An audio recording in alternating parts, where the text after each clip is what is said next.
بذار برات یه جوک تعریف کنم، شاید یه خورده حال و هوات عوض بشه بخندی. جوک؟ میدونی چرا درختها برای هم جوک نمیگن؟ چرا؟ چون از درختای با نمک چوب شور میسازن.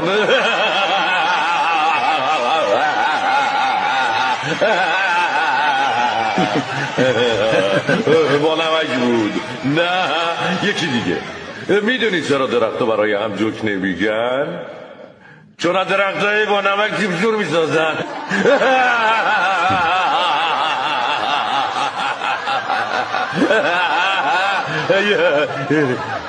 یه دونه دیگه. میدونی چرا از درختها یه بار خندیدم دیگه. مگه به یه جوک چند بار میشه خندید؟